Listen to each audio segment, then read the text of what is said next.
Welcome and thanks for joining us. My guest today is Caroline Bean. She's the Program Director for the Defense Enterprise Office Solution at the Defense Information Systems Agency, hereinafter known as DEOS at DISA. Ms. Bean, good to have you with us. Thank you, Tom. It's great to be here. And this program is a long time in development and it's highly anticipated. Why don't we start with the status of DEOS today and in the grand scheme of the life cycle of it? Yeah, so DEOS is definitely a long time coming. We've been working on this for roughly over 5 years. And a lot of exciting things happened in October. We actually did get the blanket purchase agreement, which is a contract for DEOS, awarded. It was awarded to CSRA. It does span over 10 years, so we're really excited about that. It's exciting because it's not only about licenses that they're purchasing, but it's also helping our DoD agencies to get them to the cloud as well. So it's not just about the services that they can purchase on there. It's also about getting them there and migrating, because we know how hard it is to move to the cloud at times. Sure. And just give us a sense of the range of services and products that are available under the BPA. Yeah, absolutely. So actually the BPA is the solution that was CSRA proposed is on the Microsoft 365 platform. So many of us are aware of that with Microsoft Teams and other Office productivity suites like our Microsoft Word, Excel, spreadsheet. So we get all of that. It's actually that suite of capabilities. It includes OneDrive that offers our storage capabilities. The collaboration tool, which is our Microsoft Teams, and email as well in the cloud, and then content management. So that's your SharePoint Online aspect of it as well, to help with file sharing and collaborating across the department. And just out of curiosity, how much space on OneDrive does each user get? So we are looking at 1 terabyte now, which is big, but it's also can expand. So depending on, that's the beauty of this contract. There are multiple tiers of user tiers of licenses that can be purchased. So if a user does end up, or an organization has hits that 1 terabyte capacity, they can always go beyond or purchase additional storage if needed. So that's really the beauty of kind of the cloud and how we're operating now. And you did it as a BPA. Just maybe go over the contracting philosophy, if you will, and then the mechanism under which users will get there. Yeah, absolutely. So it is a blanket purchase agreement. It spans over 10 years, like I stated. It includes a 5-year base year with two 2-year options, and then one 1-year option. And so when we did this, it was done in a BPA. So that way there's an ability to execute task orders. So that's really how folks would come in and procure the services. So DoD agencies can come in and utilize the BPA that we've set up. It's got over 200 catalog of services that they can purchase. So again, it spans from licensing, it spans from migration support, and various aspects to really getting them the full needs to migrating to the software suite. And so it does provide those aspects in there. And then usually, so what DISA has done actually is we provided a template of a task order that DoD agencies can utilize. So they don't have to come in and try to figure it out on their own. They can use what DISA has already put in place as a task order to execute on the BPA. And it really provides that flexibility. So the BPA doesn't tie them down in any aspect. There's definitely flexibility on what they can purchase on the task order based on the multiple sets of CLINs that we have on the BPA. And agencies that want to move presumably have some means of getting email now and have productivity suites and so forth. How do they get rid of those if they're under some sort of a licensing agreement? It might even be with Microsoft in the first place. Yeah, that's a good question. The department has put DEOS for the sole purpose of really trying to consolidate a lot of our contracts that we have out there. So in the onset of the pandemic that we went through in the beginning, last year, we found ourselves, the department found themselves really having to move out very quickly to the commercial cloud. And so we needed collaboration tools that spanned out to efficiently support our remote workforce that we just sprung into max telework situation all across the department, as did the rest of the country. And so in order to manage that, we had to DoD CIO quickly sprung into placing CVR, which was called Commercial Virtual Environment. That's our IL2, our Impact Level 2 environment that we currently have today. And that really allowed folks that did not have potentially government furnished equipment to their homes because they were going to their workplaces. It allowed them to actually gain access to and continue to collaborate, continue with their mission needs, their day-to-day jobs, just in the comfort of their home, using their personal laptops and personal devices. So that's really the biggest thing now that we're moving out on. I think for the agencies that already had their contracts, there's some impact level 5s that we had stood up. That's our unclassified fabric. And so they were purchasing those licenses. Some of them already have Microsoft. So really, it's just a matter of we're going to get off of those onesie, twosies type contracts that have been created and really try to consolidate that. What that does is also provides the government the buying power, right, to get volume discounts, right? We were all pretty spread out with different contracts, different terms and conditions with Microsoft and Dell partners and other partners that were in the mix there. And so really this was kind of a strategy to try to consolidate the number of accounts, the number of contracts that are out there, and also really allow the government to get the best price possible with putting it in one contract so that way we can purchase together and really share resources and really get the most out of our software as a service offering. And I want to come back to pricing because I have a couple of questions there, but you mentioned the commercial virtual environment and the response to the pandemic with so many of the fourth estate, and I guess for that matter, the armed services, civilian staff, teleworking, and of course, on the uniform side, you already had people widely scattered. That's the nature of the business. But there was this need to collaborate. In many ways, it strikes me that the end state of everyone being on DEOS is kind of like what people had to do all of a sudden because of the scattering. But now there will be a central cloud location for everyone to collaborate and a different architecture for accessing it, which seems to mitigate in favor of however manner an agency chooses to work in. That be fair to say? Yeah, absolutely. I mean, it really did kind of bring together, allowed us to standardize across the board, standardize the way that we are collaborating, the way that we are exchanging emails, just the data flow in general.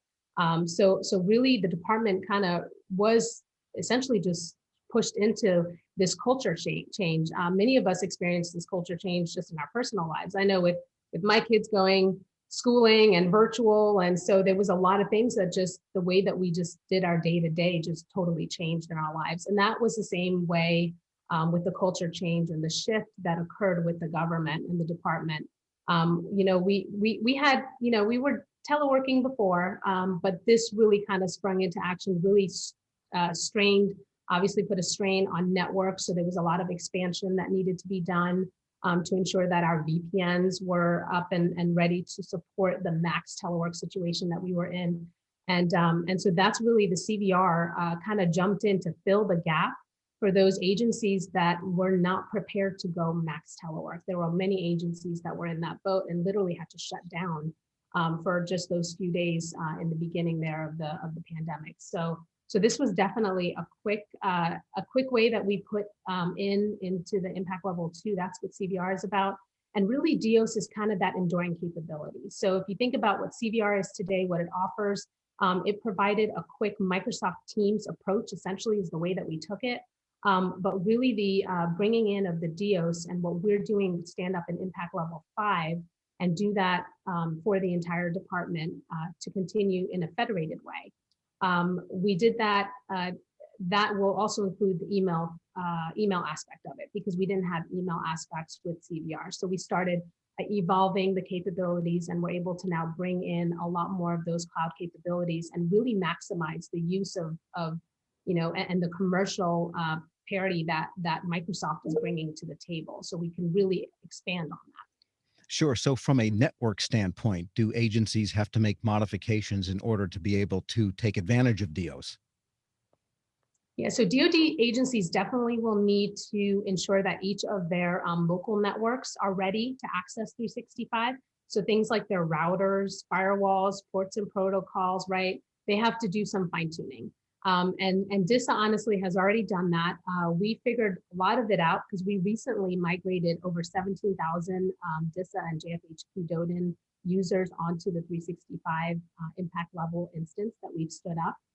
So we're already done that. We have a lot of lessons learned to share with the DoD agencies that are now going through this process.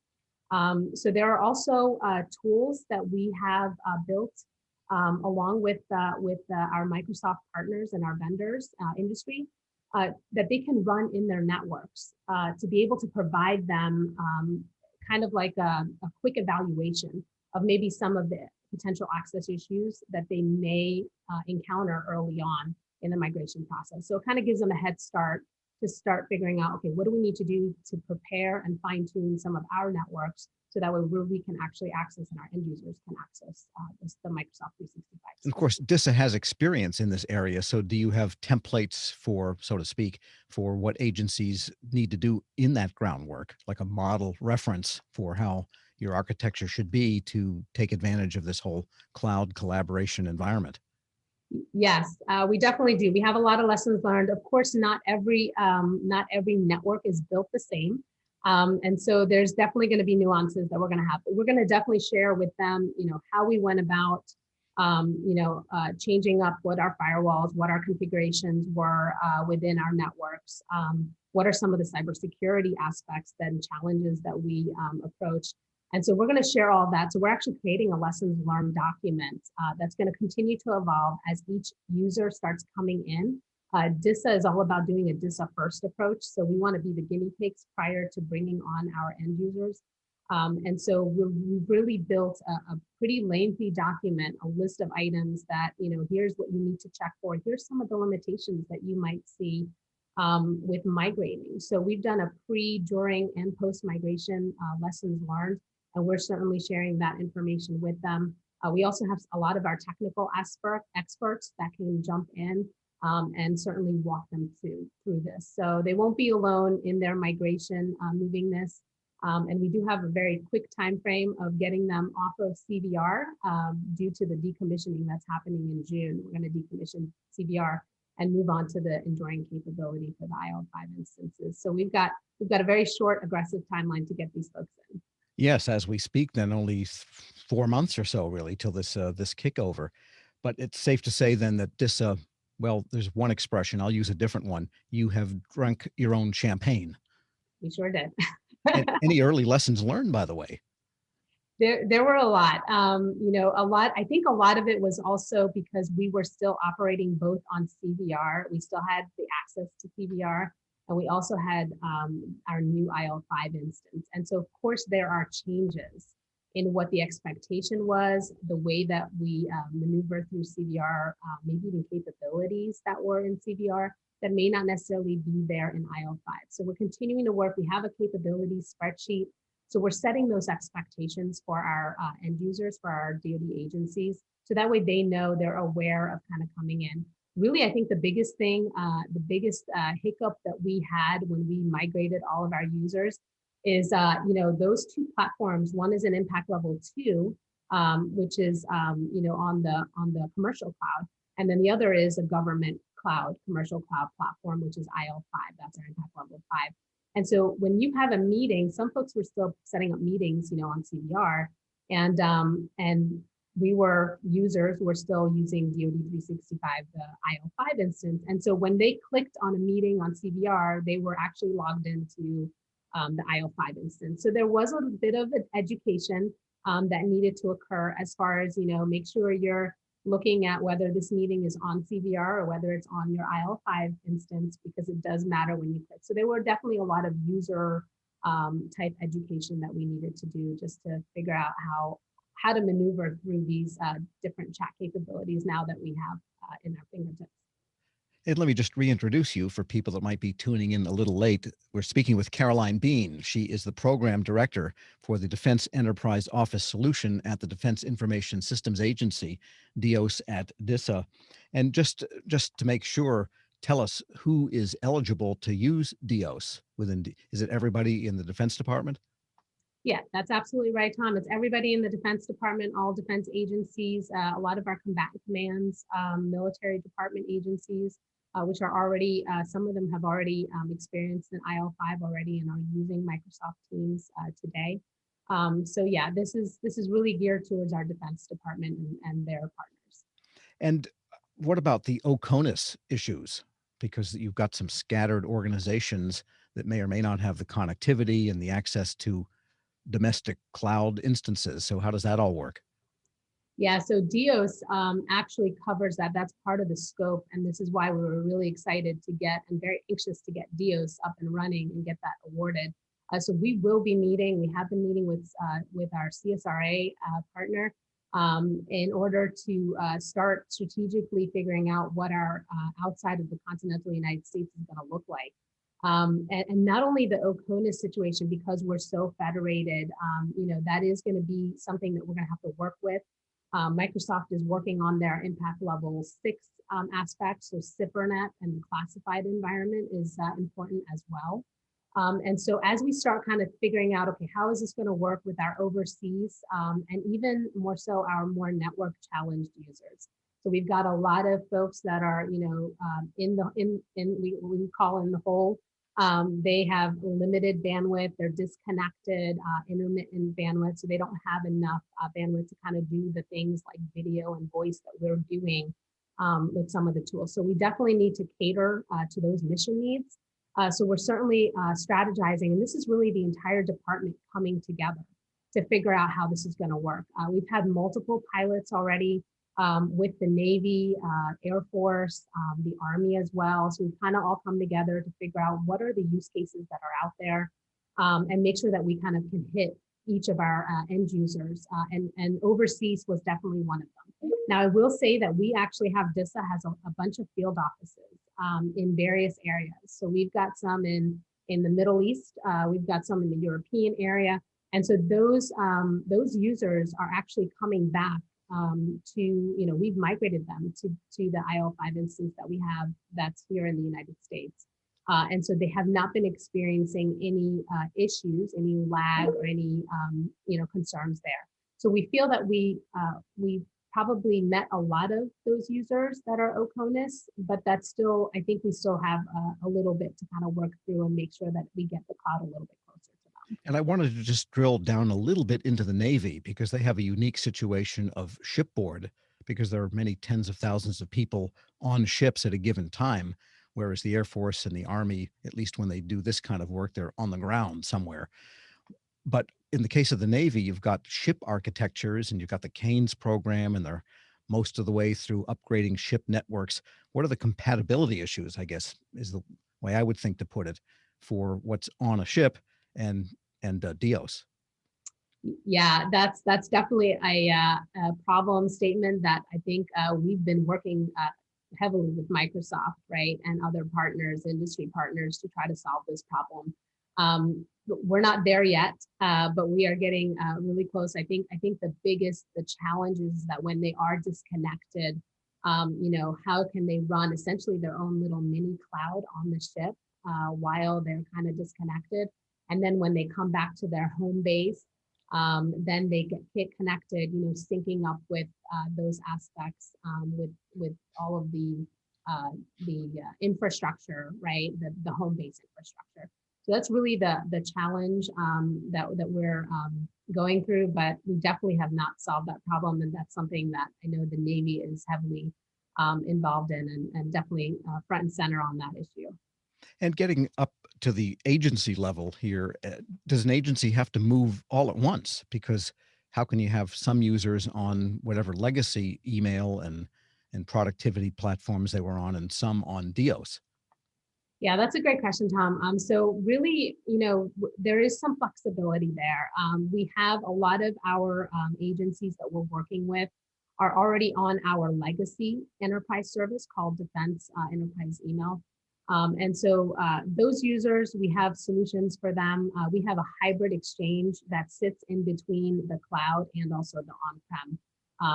infrastructure. And so that allows for the somewhat seamless stream of information that as we're migrating folks to the cloud, we are still able to email folks on-prem. In fact, DISA did that very thing, right? As we were migrating, we did about a 3-week span to migrate about 17,000 plus users.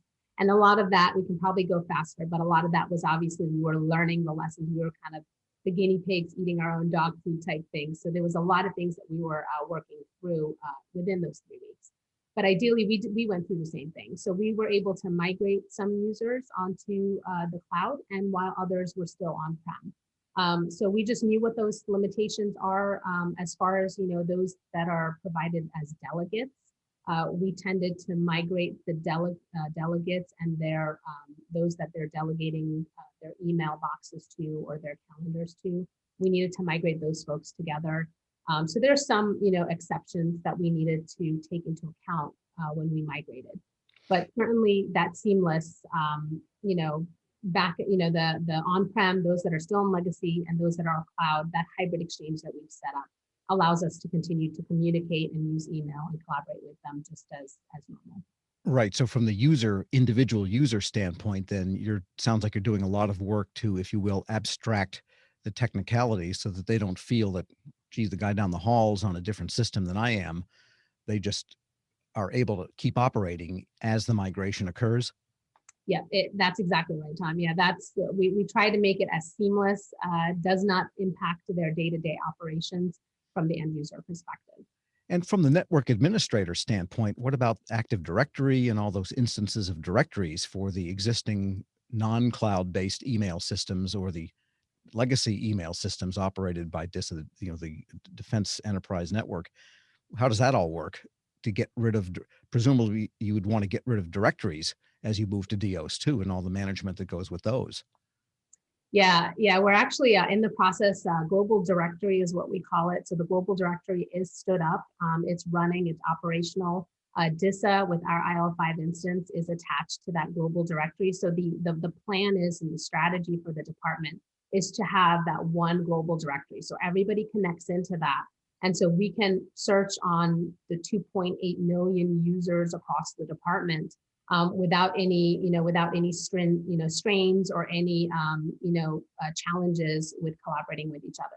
So absolutely, the department is already moving down that direction of having a unified global directory and having all of the military departments and all the agencies connected to that.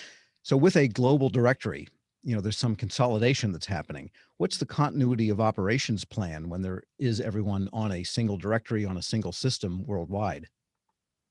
Yeah, so the continuity of operations really is again, it provides, like, for example, I'll take where we are today with global directory. Not everyone is attached to the global directory, but DISA is. And so as we start bringing on and migrating more users into the global directory, we are still able to federate through their directories. So there's really not going to be, there's not like a break in service or a continuity of operations that we're seeing, and there's no like lag or anything like that. So we are able, essentially the global directory provides, a global address list for us. So all of us can go ahead and access that. And even though, we've got one centralized identity where we all kind of feed into. So, there's no break in any type of operations from a global directory once as we start moving more folks into the one centralized solution.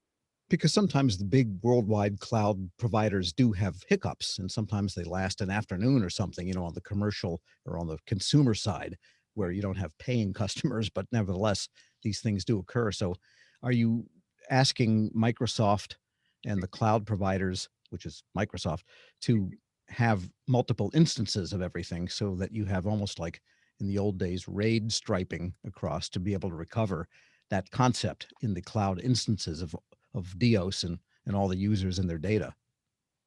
Yeah, and that's definitely a struggle. I think we saw a couple of times. You probably heard with Microsoft, some things occurred in the beginning of the year or last year, and so there's definitely service level agreements that we have in place with Microsoft. We do have potential backup plans in place. So we have standard operating procedures that we have in case there was something that, would go down, or a piece of a part or component of the cloud would go down.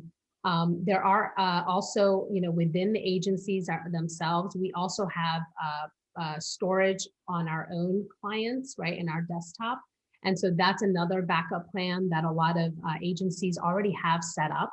So it's really just a matter of kind of, if we're not able to access the cloud for, an afternoon or whatnot, I mean, we're still able to access some of our files, potentially do some things offline as well, if anything catastrophic like that would go down. So no matter where in the history of technology we are, the DOS prompt and the C drives persist, don't they? Absolutely. I don't think we'll ever be able to get rid of that one, Tom. And as people move and they get their directory established, their location reestablished, and their connections reestablished, what about all the luggage and baggage and junk they've saved and accumulated in their ground-based directories and drives? Does that also go up to the cloud? So they start, that terabyte is half full for some of them?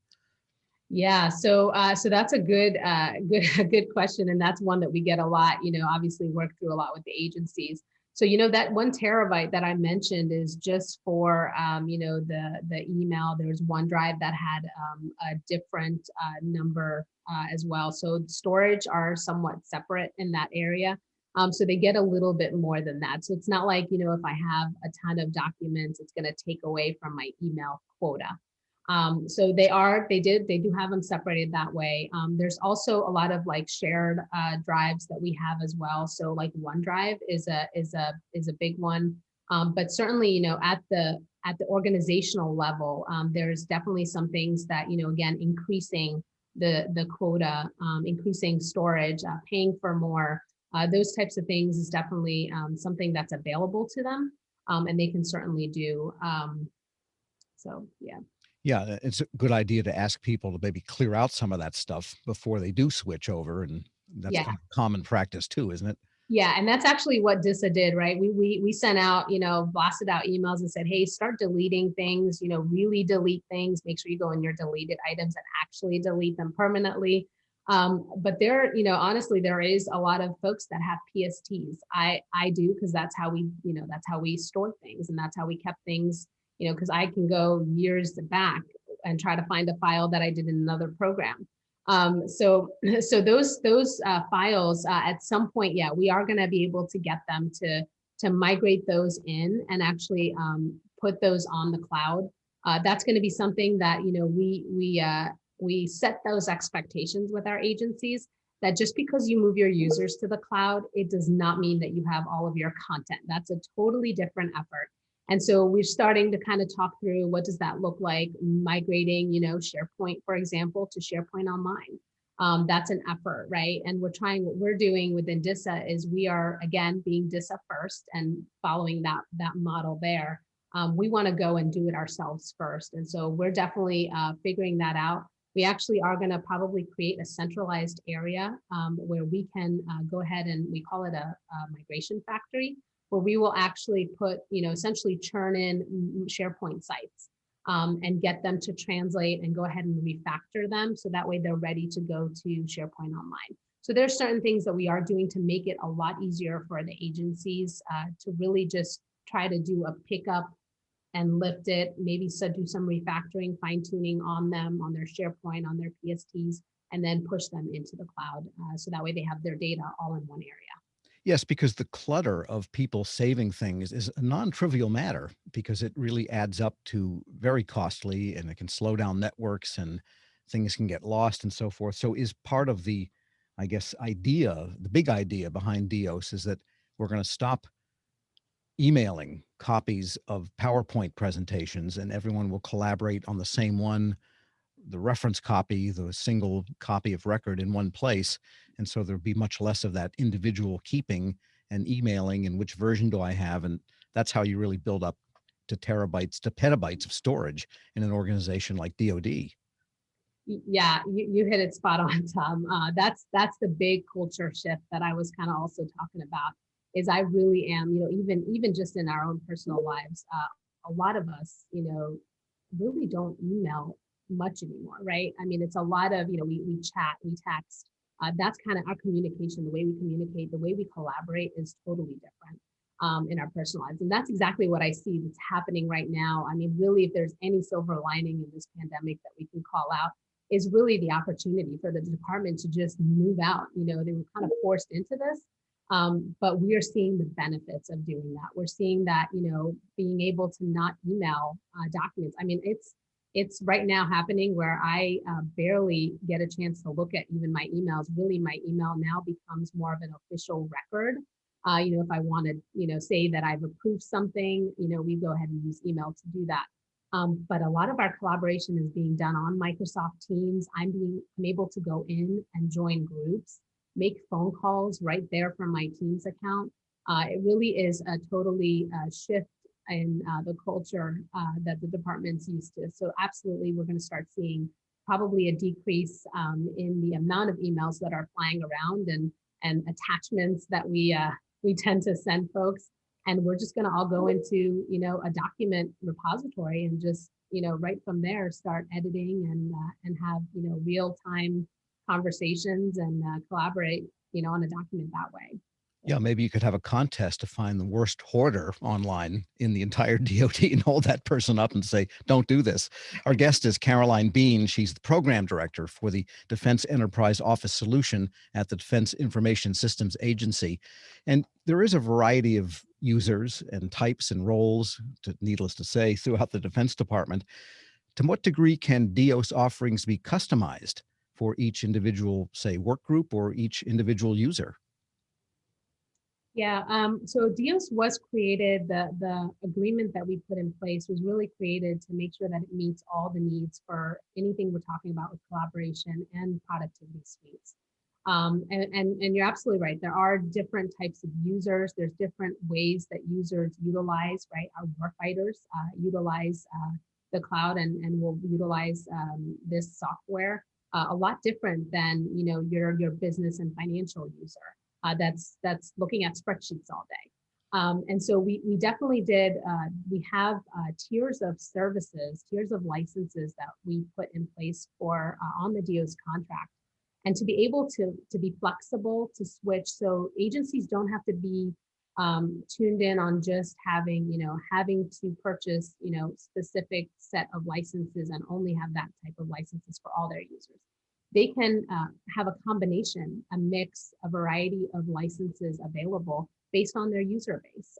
So for example, we have our E5 licenses, which we're calling them. It's Microsoft's, one of Microsoft's license tiers that's on DEOS that Dell is selling for us on there with their partner.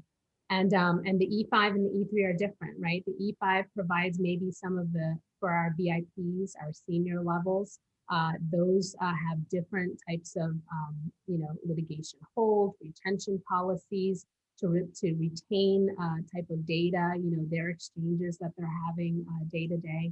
And so, there's a percentage that an agency may need to purchase just E5 licenses for all of their VIPs and their seniors to make sure that it meets their needs. But then all their average users will be E3s, which is just, your normal, average user that just is interested in office productivity and doing email and not really doing a lot of those, needing those other additional scrutiny, and aspects that some of the other tiers of service and licenses utilize. And let's talk about pricing again for a moment. There are prices obviously built into the BPA, and an agency gets volume discounts, the government gets volume discounts. But if I'm an agency or a bureau or an armed service and I'm moving my first 100 people over, will they get the pricing that the next 9,000 behind them will get? Yeah, and that's a good question. And we honestly, we've been working with DoD CIO, partnering with them, obviously with Microsoft, Dell, GSA, to get to the bottom of this, because as we've been federated. There's been a lot of contracts. A lot of agencies already have purchased 365 licenses that they have. So what we decided to do is work with our industry partners and CSRA and Dell and Minburn to go in and say, okay, this is what the price is going to be, and we get the best price up front.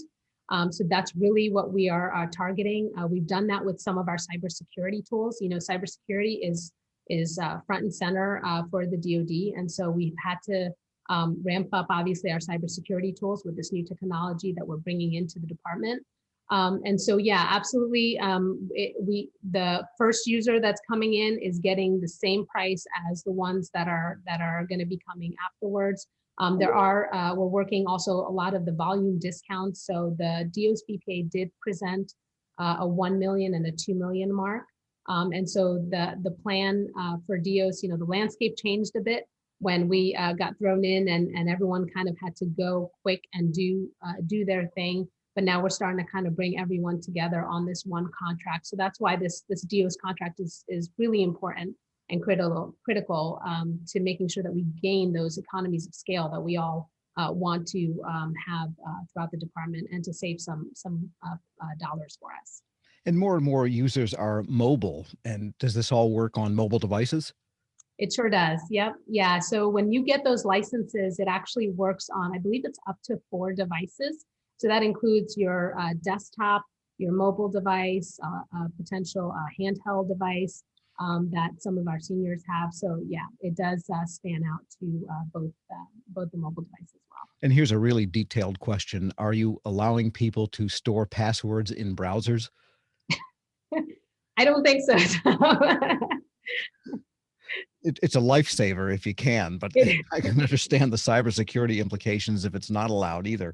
There's a bit of cybersecurity. Yeah, that's, security is painful, but it is needed. But you're looking for these DEOS accounts to be easy for users in that sense too, though, correct?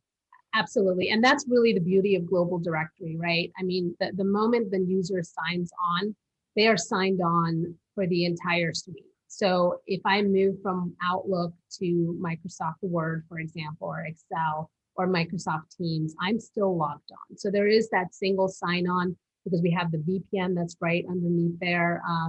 So there's definitely flexibility there where a user's not going to have to continuously log in. It's using their CAC credentials. So we are, we have PIV available, and that's exactly what we plan on using moving forward.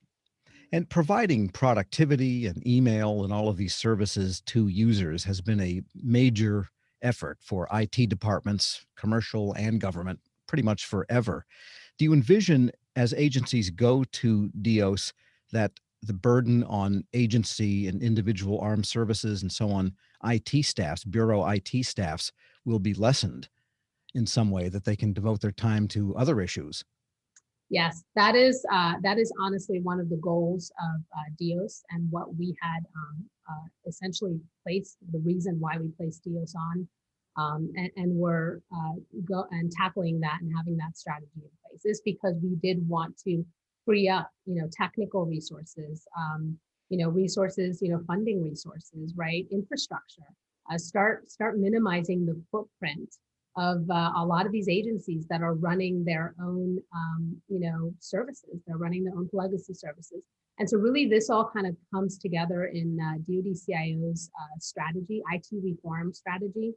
That's a department-wide strategy that's moving out. And so it is, it is the movement of moving things to the cloud, getting off of data centers.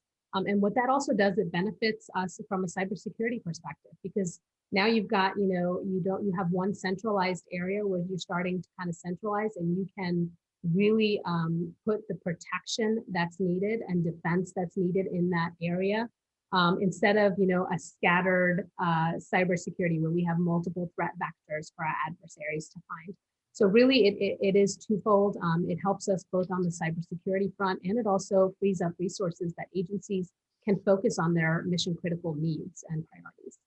And in some ways, DEOS is very much in the history of DISA, of the Defense Information Systems Agency, as a provider of government or DoD-wide commonly used communications services. But in some ways, it's totally new.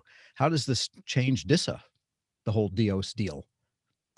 Yeah, that's, DISA definitely has been in the business of providing enterprise services across for all of the DoD agencies.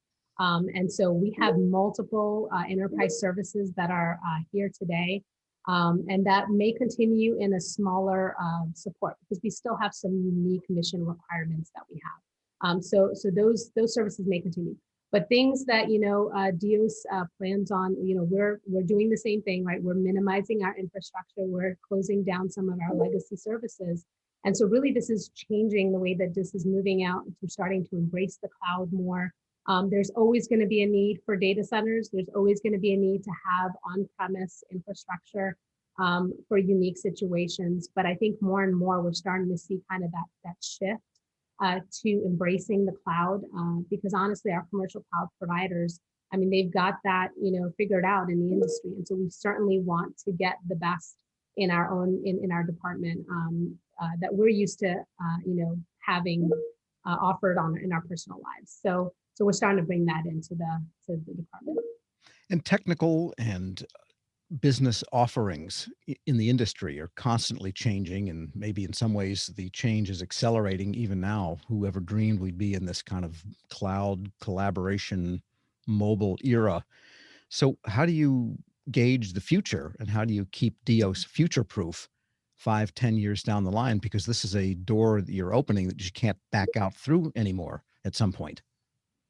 Yeah, it is a 10-year BPA, and we ensured that we placed in the contract language about commercial parity. We know technology is going to change. We know that Microsoft 365 is going to be something else in the future. And so we definitely have the language in the contract to continue to evolve in this area. So that's when we talk about, just enterprise collaboration and productivity suites in general. That's really what the contract is honed in on. So even though the solution that came back is Microsoft 365 for now, it will evolve as we begin to evolve that solution. So partnering with CSRA, I think, is a good partnership. We've dealt with them on many other cloud programs as well. And so we're really excited with this partnership moving forward. We think that they're going to be able to get us the best and the latest. And we have that language in there to allow for that commercial parity, that as we evolve in the 10 years, we will continue to grow with the features and capabilities that that the commercial provider is bringing on board. And we've been listening for nearly 3/4 of an hour to someone highly knowledgeable and skilled in this whole issue. How did Caroline Bean get to become the EOS program director? How'd you get here? Yeah, it was really a blessing actually. Throughout DISA, I've been in DISA probably about 18. I'm going on over 18 years now, and so I've just stumbled across the cloud. That was about a little over 7-8 years ago. Went into infrastructure, dabbed in the platform, and then now I'm found myself in software. So I keep going up the scale there on the on the stack. I'm not sure what goes after software as a service, but we'll kind of see how things go in the future. And are you one of the people that has finally given up their BlackBerry in DoD? I do not have a BlackBerry. So All I've got right. my Apple device here. Got it. Okay. Well, let's thank you today. Our guest has been Caroline Bean. She is the program director of the Defense Enterprise Office Solution at the Defense Information Systems Agency. Thanks so much for being with us. Thank you so much, Tom, for having me. I'm Tom Temin. Let's head back to the main studio for more of the DoD Cloud Exchange.